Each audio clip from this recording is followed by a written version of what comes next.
Today we're going to be replacing one of my wheel studs. Now, it actually sheared off when I took my car to like a local, like a pretty popular tyre place. It was completely like seized and they couldn't get it off, so I ended up breaking my wheel stud to change my wheels over. So I'm one wheel stud down, so I just went to Subaru, picked up a wheel stud for about $6, so it really wasn't much. And we're going to replace that today. Here's my wheel here, and there's actually one of the studs has been completely sheared off, and here it is stuck inside. If it focuses, there we go. It's actually sheared off inside my nut, which unfortunately don't know if I'm going to be able to get a single wheel nut because these were quite expensive. These were supposed to be good. So yeah, we're going to take this wheel off and we're going to replace this wheel stud. So let's get started.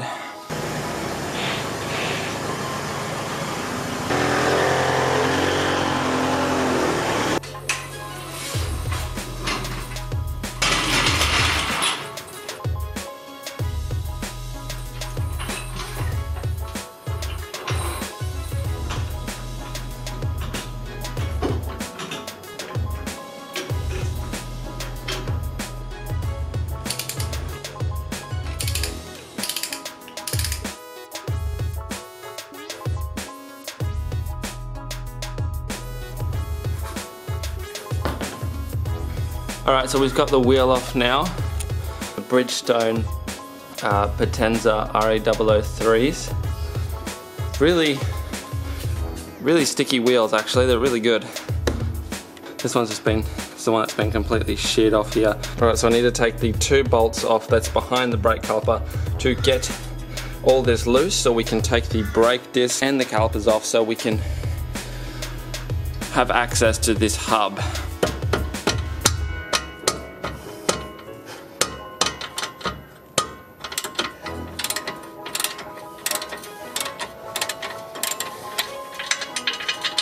Alright, so there it is. Just looks like that. Now the top one is this one right here above the brake caliper. So as we go up, it's this one. So we'll go ahead and take that one off. Actually a better view, as you see the caliper, it's just right here. This bolt right here, if it focuses. So we'll go ahead and take this one off as well. And now just a tip with taking these two bolts off for the brake. For the bottom one, you can use a socket set. Because there's heaps of clearance, but for the top one you're going to have to use a sort of a spanner, 17mm for both of them, just so you can work it in there because there's really not much clearance.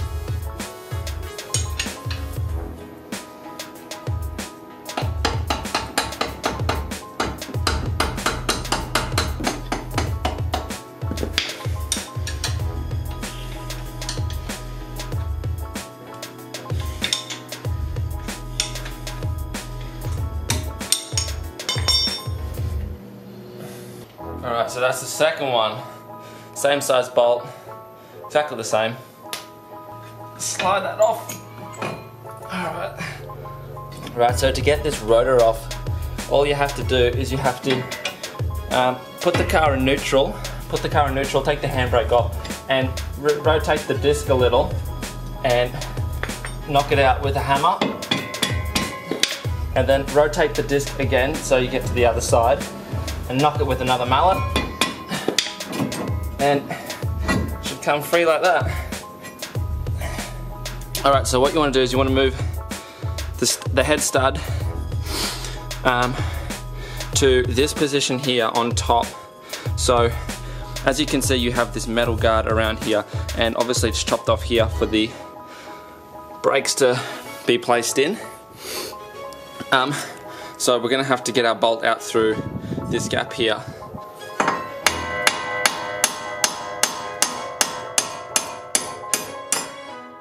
Right, now we grab our new head stud and just do the reverse. You're going to try and put it back in there. So here's where the dilemma is. I can't actually get it back in due to this flappy bit. So what we're going to do, I'm just going to bend that back a little bit.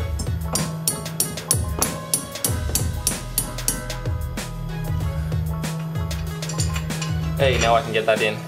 Okay, so now once we have our new head stud in, as you can see, it needs to go in another centimetre. What we're going to do is we're going to get a washer, and I also have another nut, and I've put that over here,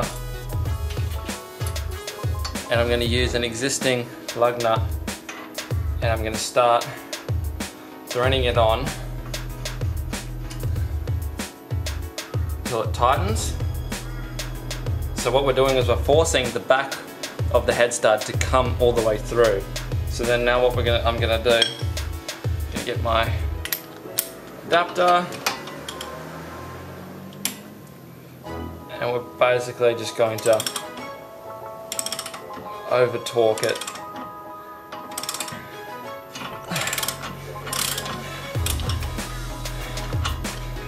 Now we can release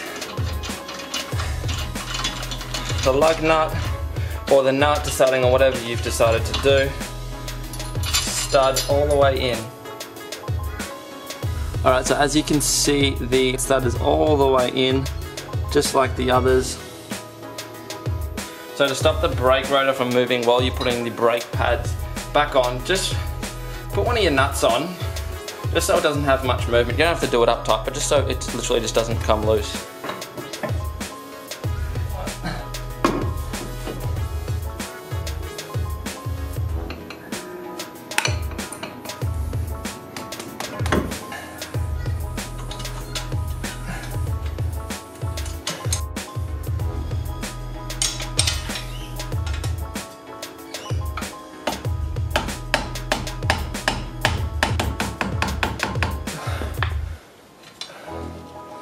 So that's nice and tight.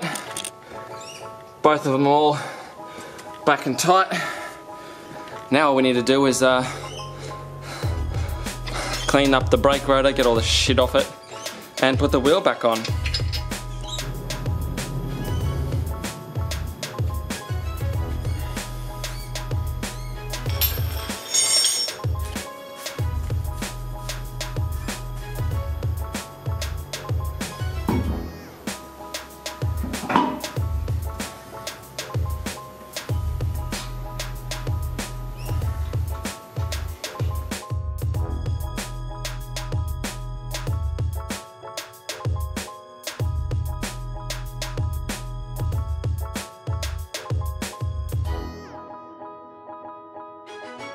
Right, so now we got the wheel back on. Now just remember, use your 17mm socket to do the nuts back up, and your adapter if you have one, if you got different type of wheel nuts. Now just remember, when you're doing your wheels back up, that it's 100 Nm of torque on the wheel nuts. That's off by head, I think it's around 72, 73 foot-pounds of torque. But for us Aussies and everywhere else in the world, 100 Nm will suffice. For the 2013 WRX, I'm sure it would be the same for the 2008 onwards as well, and probably every other WRX, but just check online or on your manual. Check your manual, don't check online. Everyone that tells you online is bullshit. So we'll just go ahead and we'll do those back up, and we're almost done.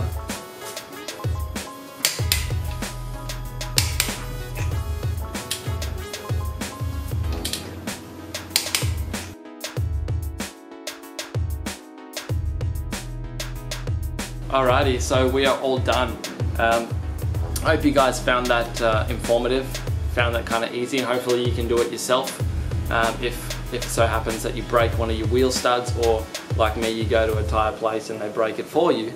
It's pretty easy. I didn't use any power tools. It would have been helpful if you did have power tools like an impact gun, just to do that bolt up. As you can see, when I was doing the wheel stud back up again, it was turning the hub. I highly recommend power tools, but just for like the average Joe who just has a few sockets lying around and a wrench, it's fairly straightforward, fairly easy. I didn't even have to look anything up online. I just kind of went for it. So yeah, hopefully my wheel studs don't break again. So thanks for watching, guys, and I'll catch you next time.